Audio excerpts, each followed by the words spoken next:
If you're a young person starting out in life, if you're at work and starting a family, or if you're planning for or in retirement, this Labour Party will fight for you. This Labour Party will serve your interests, and we will continue to work to earn your trust. This week, while the Tories squabble about which way to turn, talking only to themselves, I want to talk instead about what's going on in the country, about the state of family budgets and the future of our economy. Because Keir and I know that if we are to change our country, to invest sustainably in our public services and to make working people better off, then building a stronger, more dynamic economy must come first. So today, I want to take head-on the claims that we can expect to hear from Rishi Sunak and Jeremy Hunt in the weeks ahead, to tackle the economic fiction being peddled by government ministers, to show that the path towards decline is not inevitable, that Labour is ready to serve the interests of the British people, and to make the case for change. By the time of the next election, we can expect, and we should expect, interest rates to be lower, Britain to be out of recession, and inflation to have returned to the Bank of England's target. Indeed, these things could happen this month. I already know what the Prime Minister and the Chancellor will say in response to one or all of these events happening. They've been saying it for months now. Our plan is working. The economy is turning a corner. Stick with us. In fact, that's almost exactly what the Prime Minister said in his statement following the disaster that was the Conservatives' local election performance last week. But I want to take those arguments head on, because they do not speak to the economic reality. During the local elections, I travelled right across the country. I spoke to hundreds of people. I listened to their concerns.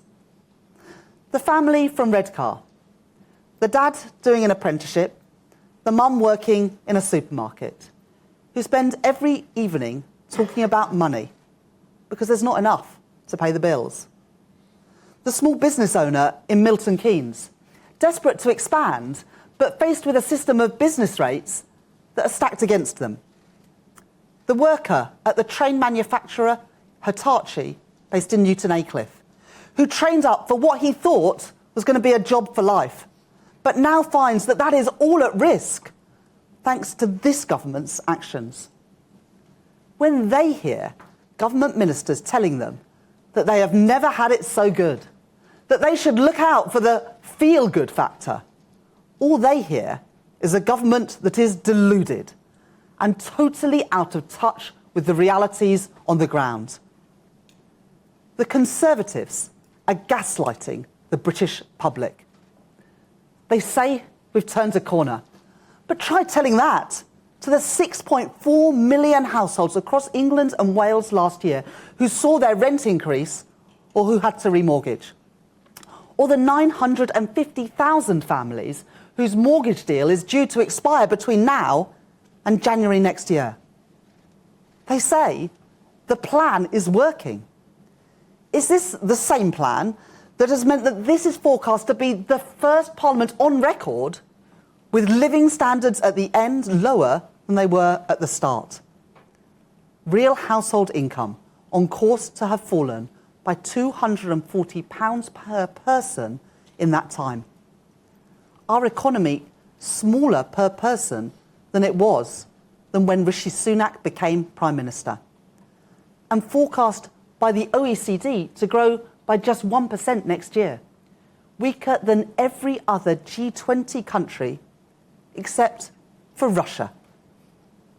And they ask people to stick with the Conservative Party. But it is those very Conservatives who are set to leave the average household £870 worse off through stealth taxes and increases in council tax. The Prime Minister claims that he is delivering for the country. But the British people did not order what this Prime Minister is delivering. So that's Rachel Reeves, who is the Shadow Chancellor, who will be in an historic position after the general election, because the polls, look, it's pretty clear they're going to win the general election. She will be our first woman, the Chancellor of the Exchequer. But I'm not sure she's using the right word, accusing the Tories of gaslighting us. I don't think Can you tell me what she means by that? Gaslighting is a term of sort of psychological manipulation and domestic abuse. If, for instance, your partner said to you, we're going to go and see some friends this weekend, and you said, you didn't tell me about that, and he said, I did tell you about that, your memory's going a bit dim. It's trying to make people think that they're losing their minds. It's a very tried and tested abuse technique, actually. It's not the kind of phrase you should really use just casually. No, and also, I mean, I get That's not what the government are doing to people. Look, they might be trying to mislead us into saying the economy is much better than we think, and they're not responsible for the bad bits, they're only responsible for the good bits. But I wouldn't have used the word gaslighting. And I also think they're losing the room with it. I do, because I think it's too opaque, that word, to use. It's not going to land with people, because people don't really know what gaslighting is often.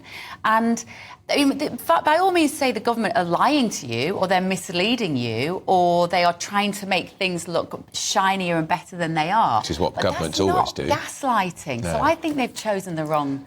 That's interesting. Well, let's talk to the former Labour Special Advisor, Paul Richards, who's advised ministers and politicians for many years. Paul, morning to you. Look, Labour are on a roll here, and they've had very good local election results, very good mayoral results. Nobody, apart from Rishi Sunak, seems to believe anything else to be true. Big speech here by Rachel Reeves. Is she using the right expression here, talking about gaslighting? Because it baffles both Bev and I. And we don't often agree. Well, that's a fair point, actually, because it's one of those sort of social media word, really, isn't it, that people talk about on Twitter. But I don't think it really cuts through substantially. But I mean, the main point of the speech isn't the word. The main point of the speech is that the economy is in the toilet, and that the Tories are going to try and persuade us otherwise over the next few weeks. There's some glimmers of hope in the economy appear with figures coming out later on, but people don't feel it. So I suppose what she's trying to say is that there's a gap between the Tory rhetoric and how people are feeling in their pay packets.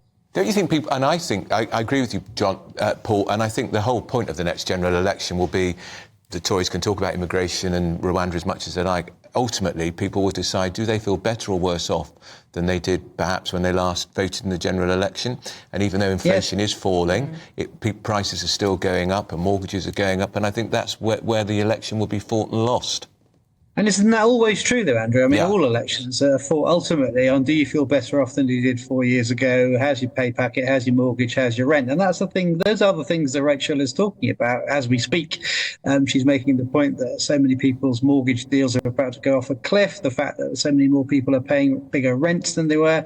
And it's the first Parliament on record, we think, where the standard of living is less good now than it was when the Parliament was elected. So that's what she's talking about. I wouldn't fixate on the spin around this word, sort of gaslighting. I mean, it's taken from a movie that nobody's seen, isn't it? And I think most people don't even know what it really means. I mean, as you say, Bev, it does allude to domestic abuse and so on. So perhaps not a great choice of word, but the substantive economic message is really, really strong. And having just come off those local elections you were talking about, I mean, this is what's coming up on doorsteps.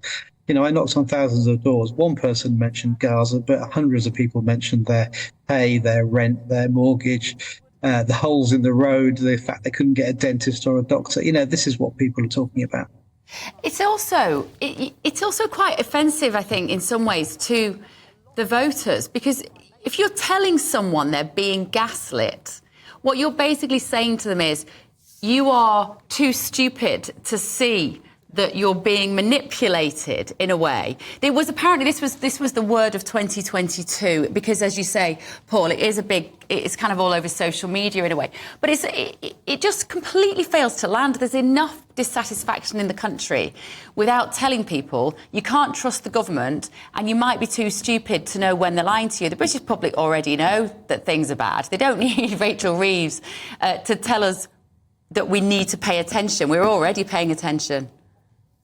I think the idea is that it's just sort of the idea of being misled, I think, rather than necessarily, being sort of manipulated. It's just the idea that they're trying to tell us one thing, but we all know something different. I think that's the idea of today's speech. And she is a world-class economist, so it's all going to be backed up by figures. And GB News viewers will know full well how they feel in terms of their personal economics. Do they feel better off or worse off? I mean, the vast majority are going to feel the pinch. And I know I do, and I'm sure you do too. It is a reality. So, like I say, let's not fixate on this word. It'll grab a few headlines, I'm sure, tomorrow. But the bigger point is that we need change in the economy. And that's what she's articulating in this speech. As I say, as we are speaking, she is speaking and setting it out. So we'll find out what she says later on, no doubt. But, the big point is the economy is doing really badly, no matter what the government tries to tell us.